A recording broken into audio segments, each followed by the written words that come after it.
नमस्कार, इंदौर लाइव में आप सभी का स्वागत है और मैं हूं आपके साथ शुभेंदु सिंह। मध्य प्रदेश के युवाओं को रोजगार न देने और तय समय में कैंपस का निर्माण न करने पर प्रशासन ने आईटी कंपनी टीसीएस और इंफोसिस को नोटिस थमा दिया था। इसके बाद अब इंफोसिस ने आनन फानन में भर्तियां निकाली और युवाओं को रोजगार देने की दृष्टि से कैंपस प्लेसमेंट रखा गया। 22 अगस्त तक बी और बीटेक एमटेक के पास कर चुके विद्यार्थियों से आवेदन मांगे गए हैं और करीब 8 साल पहले सुपर कॉरिडोर पर यह जमीन दी गई थी और ऐसे में उस दौरान महज 26 करोड़ रुपए में जमीन कंपनी को मिली थी। लीज शर्तों के मुताबिक कंपनी को 90% हिस्से में बिल्डिंग आवास बनाना था और मध्य प्रदेश के युवाओं को रोजगार देना था। इंदौर में इंफोसिस ने सिर्फ 11 एकड़ जमीन का इस्तेमाल किया और करीब 600 लोगों को नौकरी देना बताया है। अब मामले में लीज शर्तों का उल्लंघन करना पाया गया और इसी तरह करीब 8 साल पहले सुपर कॉरिडोर पर इंदौर विकास प्राधिकरण ने आईटी विभाग को जमीन दी थी। 130 एकड़ जमीन पर विभाग ने इंफोसिस को इंदौर कैंपस बनाने के लिए आवंटित की थी और उस दौरान महज 26 करोड़ रुपए जमीन कंपनी को इस दौरान मिलती है। लीज शर्तों के मुताबिक कंपनी को 90% हिस्से में बिल्डिंग आवास बनाना था, लेकिन यहां भी लीज शर्तों का उल्लंघन देखने को मिला। अब सवाल यह है कि भविष्य के साथ जो युवा हैं उनके भविष्य के साथ खिलवाड़ क्यों किया जा रहा है। जानकारों का कहना है कि सरकार का स्थानीय रोजगार बढ़ाने के लिए हस्तक्षेप स्वागत योग्य है। इससे युवाओं को रोजगार मिलेगा और पलायन भी रुक सकेगा। से जो प्रदेश है उसको भी कुछ बेनिफिट्स मिले और वो बेनिफिट्स अलग अलग तरह से, उसमें एक मेन बेनिफिट था कि यहाँ के जो स्टूडेंट हैं उनके लिए आईटी सेक्टर में ऑप्शंस बढ़ जाए। तो हमने उसके लिए स्पेशल कंसिडरेशन करे, कुछ ज़्यादा कोशिश करी और उस कोशिश की तहत हमने कुछ एक्स्ट्रा बेनिफिट्स देकर आईटी कंपनीज़ को मध्य प्रदेश में मौका दिया और ये बिल्कुल ज़रूरी था कि उसका जो एक मेन मंतव्य था कि यहाँ के बच्चों को आईटी सेक्टर के ऑप्शंस बढ़े। तो ये जो सरकार का ये जो स्टेप है वो बिल्कुल सही है। तो बिल्कुल बन सकेगा। इंदौर ऐसा एकमात्र शहर है मध्य प्रदेश में जिसमें मैक्सिमम नंबर ऑफ स्टार्टअप्स है। मैं खुद स्टार्टअप कम्युनिटी से इतना जुड़ा रहा हूँ। मैंने देखा है कि इंदौर में हमारे पास एकदम टायर 1 सिटीज़ के जैसे स्टार्टअप्स हैं जो कि अपने खुद फंडिंग राउंड्स होल्ड कर रहे हैं ऑल इंडिया लेवल पर। इंदौर में वेंचर कैपिटलिस्ट ग्रुप्स हैं, स्वान नेटवर्क हैं, इस तरह के बहुत सारे प्लेटफॉर्म्स हैं इंदौर में। तो इंदौर में मैं समझता हूँ कि स्टार्टअप्स, आईटी एंड एजुकेशन, ये तीनों वर्टिकल्स हमारे पास अवेलेबल हैं। तो आईटी का रॉ टैलेंट भी है, हमारे पास स्टार्टअप कम्युनिटी भी है एंड हमारे पास आईटी मेजर्स भी हैं जो कि तीनों ही आ सकते हैं और इसके ऊपर हमारे पास गवर्नमेंट का सपोर्ट है।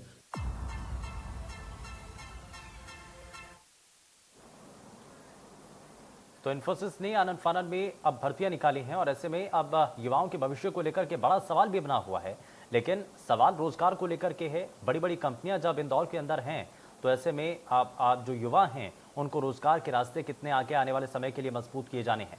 हालांकि सरकार इसको लेकर के बारीकी के साथ नजर बनाती है और ऐसे में युवाओं को रोजगार नहीं देने पर ये जो नोटिस हैं वो इस दौरान थमाए गए थे और सवाल पूछा गया था कि आखिर जितना दावा किया गया था उस हिसाब से, उस मुताबिक युवाओं को रोजगार क्यों नहीं मिल पाया। नोटिस थमाया गया, उसमें जवाब पूछा गया और ऐसे में प्रशासन के द्वारा इस पर त्वरित कार्रवाई की गई है। इस पर तत्परता दिखाते हुए एक्शन उन कंपनियों पर लिया गया और प्रशासन ने इसी को लेकर के नोटिस थमाया है, जिसको लेकर के अब फिलहाल ये नजर आने लगा है कि अब जो युवा वर्ग है, युवा जो पीढ़ी है, उनके रोजगार को लेकर के जो बड़ा संकट माना जाता है और खास करके कोविड काल के बाद से बहुत हद तक लोगों की नौकरियां चली गई, बहुत हद तक लोग प्रभावित नजर आए, रोजगार को लेकर के एक बड़ा संकट देखने को मिला। लेकिन उम्मीद यही है कि अब जैसे जैसे वापस चीजें पटरी पर लौट रही हैं वैसे वैसे व्यवस्थाएं भी तैयार हो रही हैं।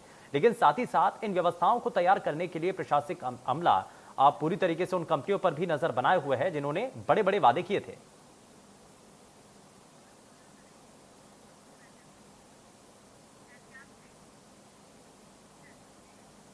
और इंदौर स्टूडियो से इस पूरी डिबेट को आगे संचालित करेंगे हमारे सहयोगी Ehtiyab Shaikh. Ehtiyab, over to you. सबसे बड़े अहम मुद्दे के साथ में मैं एक सार्थक चर्चा के साथ मौजूद हूं और मैं हूं अतियाब शेख। सबसे पहले हम बात करते हैं रोजगार की। प्रधानमंत्री नरेंद्र मोदी ने भी कहा कि सबसे ज्यादा जरूरी है रोजगार लोकल लोगों तक पहुंचाना। इसी मुद्दे पर यह कहा जाए कि कवायद सरकार और प्रशासन की तरफ से की गई। जिस मुद्दे पर हम आज बातचीत करने के लिए बैठे हैं वो निश्चित रूप से कहीं ना कहीं बहुत ज्यादा जरूरी इसलिए हो जाता है क्योंकि इंदौर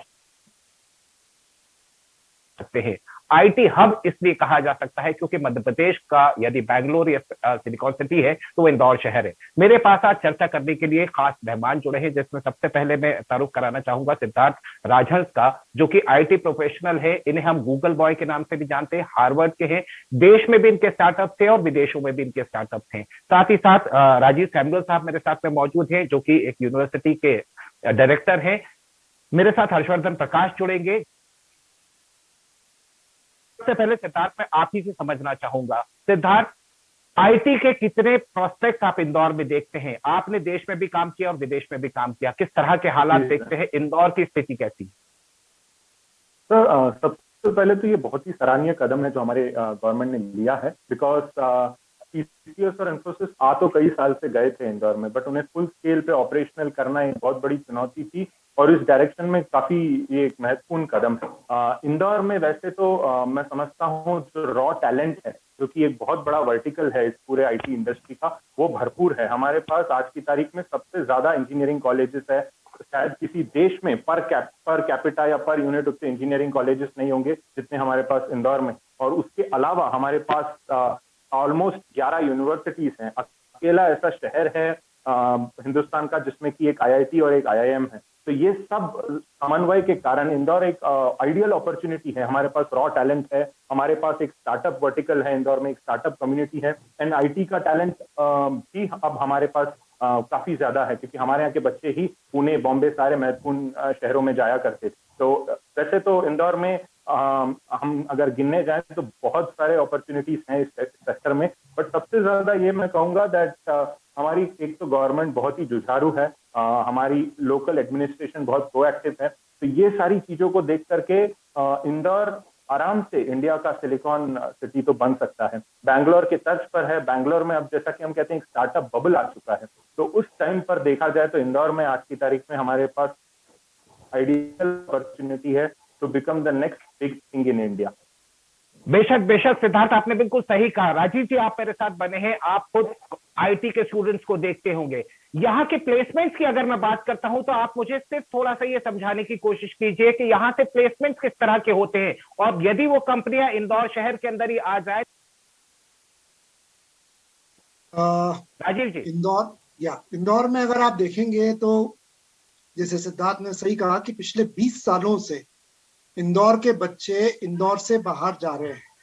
इंदौर से बाहर यानी पुणे, बैंगलोर, शायद मुंबई इतना बड़ा आईटी डेस्टिनेशन नहीं है, लेकिन पुणे और नोएडा में भी काफी कंपनीज है। लेकिन सबसे ज्यादा अगर आप देखेंगे तो वो कहीं ना कहीं पुणे और बैंगलोर की तरफ जाते हैं। इंदौर का एक बहुत बड़ा, मैं आपको अगर मैं खुद की बात कहूं तो मेरे दोनों भांजे आईटी प्रोफेशनल से, दोनों आज की तारीख में बैंगलोर में काम कर रहे हैं। तो कहीं ना कहीं बेशक यानी प्रोस्पेक्ट हमारे को इंदौर में ढूंढना पड़ेगा और सरकार ने जो कदम लिया लगता है कि ये कदम सही है क्योंकि शर्त जो रखी जाती है कंपनियों को लाने की, हालांकि ये बहुत अच्छी बात है कि बड़ी कंपनियां इंदौर शहर में भी आ रही है। देखिए, आज से अगर मैं आपकी बात पे कहूं तो आज से करीब 10 साल पहले नारायण मूर्ति जी जब इंदौर आए थे तो उनसे पूछा था आप इंदौर में कब चालू कर रहे हैं, तो उन्होंने बोला था कि इंफ्रास्ट्रक्चर नहीं है, फ्लाइट की कनेक्टिविटी नहीं है। अब जब ये दोनों चीजें आ गई तो उन्होंने इंदौर में चालू तो कर लिया है, लेकिन इंदौर शहर के बच्चों को उतनी अपॉर्चुनिटीज नहीं मिल रही।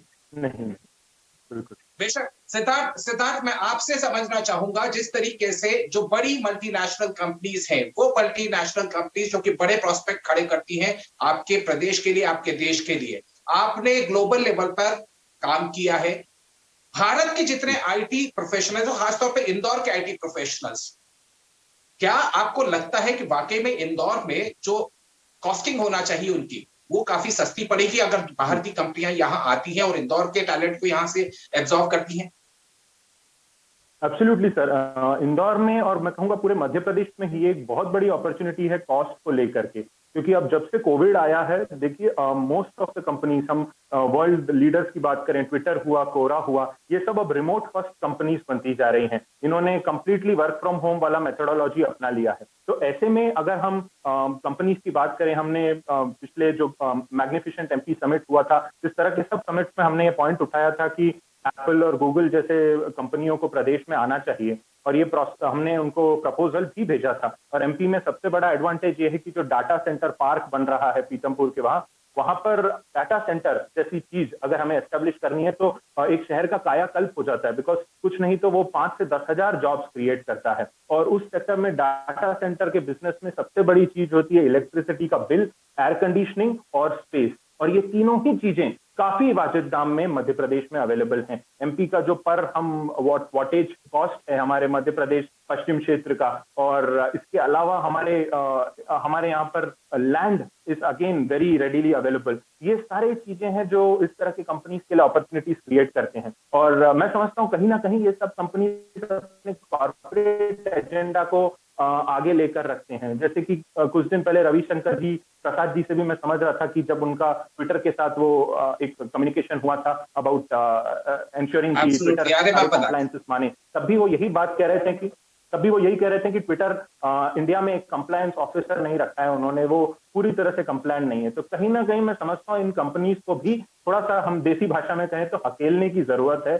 इनको बताने की जरूरत है कि ये आ तो गए हैं, बट अब इन्हें इंदौर जैसे शहर में फुल्ली ऑपरेशनल होना पड़ेगा, क्योंकि इंदौर में हमारे पास वो सारे अपॉर्चुनिटीज हैं। बिजनेस पर्सपेक्टिव से भी इन लोगों के लिए this is the ideal space, from operational cost, from running cost, from electricity, from land, from all points of view. Siddharth, आज रोपिन राजीव जी को लेना चाहूंगा। राजीव भाई, जिस तरीके से सिद्धार्थ कह रहे हैं, इंदौर के प्रोस्पेक्ट अब आपको लग रहे हैं कि एप्पल और गूगल, ये जो इंटरनेशनल कंपनियां हैं, वो भी आ सकती हैं? क्योंकि मैं फिर उसी बात को लेकर सवाल खड़ा करता हूं कि क्या हम तैयार हैं, क्या हमारी पूरी तैयारी हो चुकी है? और जिस तरीके से प्रशासन ने अब साफ कर दिया है कि साहब यहां रहना है तो रूल्स को भी फॉलो करना होगा। आपका स्वागत मध्य प्रदेश में है, लेकिन काम जरूर करना पड़ेगा। देखिए, पहले इंदौर की, शायद जैसे मैं फिर से वही बात कहूंगा कि नारायण मूर्ति जी ने कहा था कि यहाँ इंफ्रास्ट्रक्चर नहीं है, यहाँ कनेक्टिविटी नहीं है। और अगर आज यहाँ से अगर नॉर्थ के बच्चे को बैंगलोर जाना है तो उससे आधा ही समय लगता है उसे इंदौर में। सर अब तो फ्लाइट्स हो गई सर कहाँ, अब तो फ्लाइट्स की कनेक्टिविटी बहुत अच्छी है। वही कह रहा हूँ ना, 1 घंटे में आ जाता है इंदौर, वही मैं कह रहा हूँ। अगर दिल्ली से आज भी ट्रिवेंड्रम जाना है तो 3 घंटे की फ्लाइट है, लेकिन इंदौर तो उसमें का हो गया है कि आप सुबह जाके शाम को आ जाए। और इंदौर में अब इतनी कनेक्टिविटी, मैं वही कहना चाह रहा हूँ, पहले हमारे यहाँ कनेक्टिविटी नहीं थी। मैं ट्रेन की बात ही नहीं कर रहा हूँ, क्योंकि आईटी प्रोफेशनल्स के लिए मैं ट्रेन की बात नहीं कर रहा हूँ, क्योंकि बहुत सारे इनके जो बड़े ऑफिसर्स होते हैं वो मॉर्निंग आकर के शाम को जाना चाहते हैं। तो आज वो कनेक्टिविटी पूरी है, और बिल्कुल सेंटर ऑफ इंडिया। क्योंकि मेरे से कई दोस्तों को जानता हूँ जो शायद दिन में 3 शहर घूम के आ जाते हैं शाम तक अपने। अच्छा सर, आपके और मेरे शहर का बच्चा यदि उसे यही नौकरी मिलेगी तो वो क्यों जाएगा? वो सबसे ज्यादा सहूलियत तो उसकी रहेगी कि मैं घर में रहूंगा, घर में बैठूंगा, घर में काम करूंगा और घर की देखभाल भी कर पाऊंगा। क्या ये एक पॉजिटिव नोट नहीं होगा हमारे लिए, जिस तरीके के आज कवायद है? बहुत बड़ा पॉजिटिव नोट है। जैसे सिद्धार्थ ने कहा कि रिमोट वर्किंग चालू हो गई है, जैसे सिद्धार्थ ने रिमोट वर्किंग, क्योंकि मेरे कुछ दोस्त है जो यूएस में काम कर रहे हैं, उनको माइक्रोसॉफ्ट ने अभी तक बोल दिया कि नेक्स्ट ईयर तक हम लोग वर्क फ्रॉम होम करेंगे। वो लोगों ने अपने शहर भी बदल दिए, उन्होंने सस्ते शहरों में जाकर के रह रहे हैं। तो इंदौर के पास तो इतना बड़ा एक बैंक है जहां पे आदमी कर सकता है। और जैसे मैंने आपसे कहना चाह रहा था कि जो हमारे बच्चे बाहर भी गए हैं, अगर ज्यादा कंपनियां इंदौर में आएंगी तो वो भी लौट के आएंगे। आज लौट के आने में हिचकिचाते हैं क्योंकि 1 या 2 बड़ी कंपनियां हैं, क्योंकि सिर्फ 2 कंपनियों तक वो लिमिटेड हो जाएंगे। लेकिन जिस दिन ये बात तो हकीकत आपने बिल्कुल सही कही कि स्वागत हर कंपनी का है, और बड़ी कंपनियां हैं आपके और हमारे शहर के लिए वाकई में एक सीना चौड़ा करने वाली बात होती है कि हमारे पास वो सब मौजूद है। लेकिन सिद्धार्थ, मैं आपसे एक सवाल समझना चाहूंगा, बहुत संक्षिप्त में समझना चाहूंगा।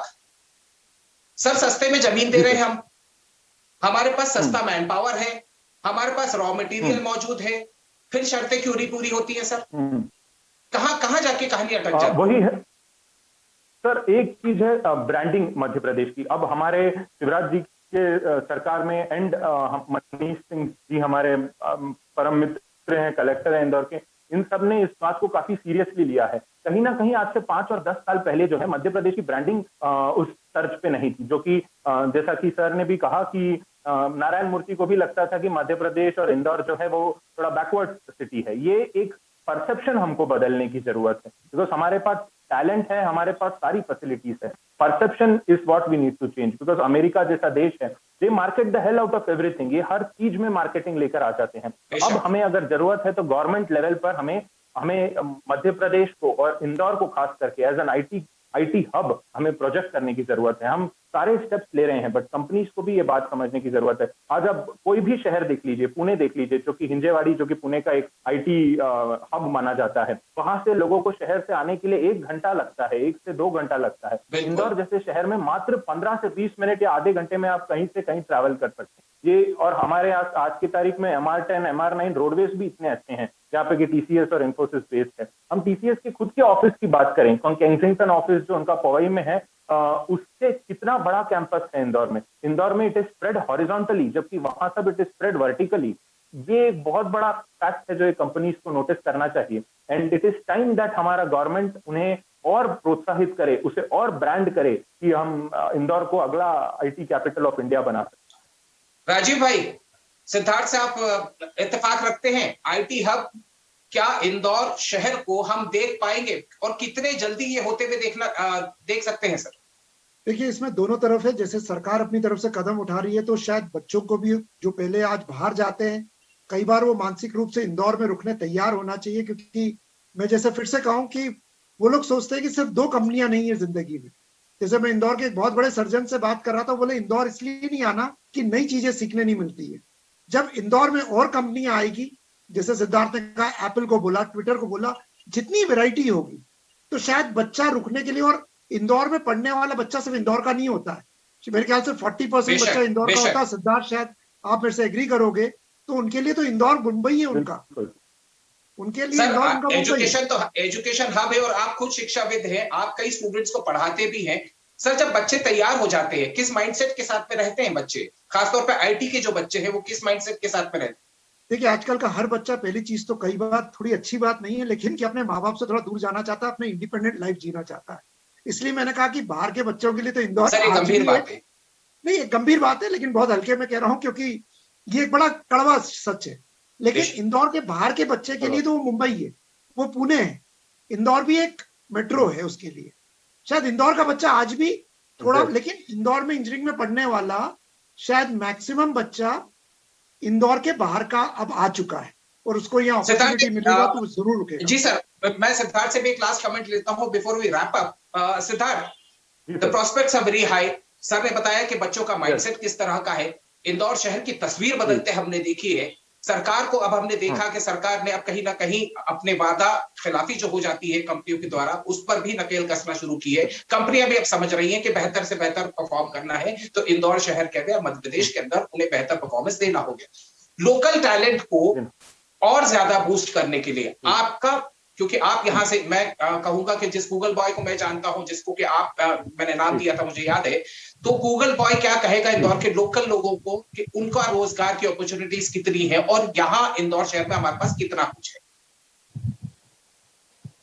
रोजगार की अपॉर्चुनिटीज इंदौर में एक तो बहुत अच्छा स्टार्टअप कम्युनिटी है। मैं कहूंगा पूरे मध्य प्रदेश में ऐसा कोई शहर नहीं है जितने स्टार्टअप्स इंदौर में है। इंदौर में अपना खुद का ट्रैक बैंक नाम का डाटा सेंटर है। हमारे पास क्रिस्टल आईटी पार्क में इतने ज्यादा हमारे खुद के होम ग्रोन आईटी मेजर्स हैं। हमारे यहाँ का इन्फोबीन्स है, हमारे यहाँ का, all these companies they come from Indore, and then on top of that we have TCS and Infosys। हमारे यहाँ के स्टूडेंट्स को एक समझना होगा कि इन द लॉन्ग रन उनका लाइफ का प्लानिंग क्या है। क्या वो अपने परिवार के साथ, क्या वो इंदौर के साथ जुड़कर रहना चाहते हैं। और इंदौर की मिट्टी में ऐसी बात है कि हर कोई जो बाहर जाता है वो वापस यहाँ आना ही चाहता है। यहाँ के इंदौर की मिट्टी की ये तासीर है। So nice of you Siddharth, बहुत अच्छा कमेंट था, क्योंकि वाकई में इंदौरी होने के नाते ये अपने आप में फख्र की बात है। राजीव भाई, लास्ट कमेंट, इंदौर की मिट्टी की तासीर बता दीजिए सर, कितना अच्छा रहेगा?